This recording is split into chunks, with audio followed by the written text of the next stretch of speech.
Drive Motorsports. Today we're going to do our very first video and hope you guys enjoy. My name is Chris. My name is Andre, and today we are comparing these two iconic Porsche 911, and this is 2020 Porsche 911 Carrera 4S, and also known as the 992. also known as 992. Exactly. Here I have the 930 or the Porsche 911 Turbo from 1989. So here we have 30 years of Porsche to compare these to. Right. And 911 has been always the classic model of Porsche of all time.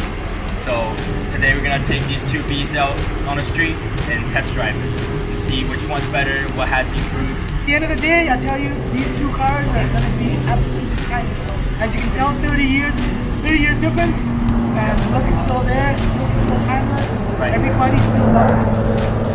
Shall we go? Let's go. All right.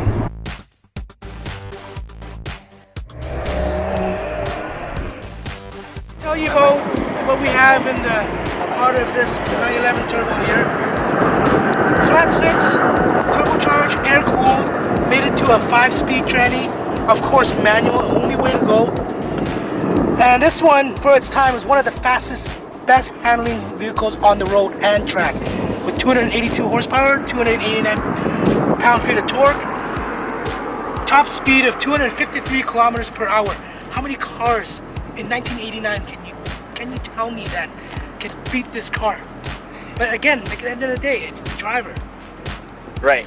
Okay. So on the newer version of 911, it has twin turbocharged V6 3.0-liter flat 6 engine instead of used to be a classic natural aspirate, and it can reach 0 to 100 in 3.2 seconds, and it has 443 horsepower and 390 pound of torque.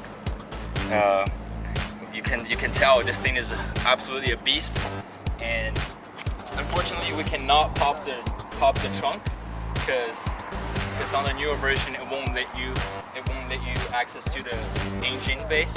So yeah, this thing handles really well. Oh, so in other words, you're telling me this is a toy? Where's the engine? Yeah, where's Look the what I engine? just showed you. This is a toy.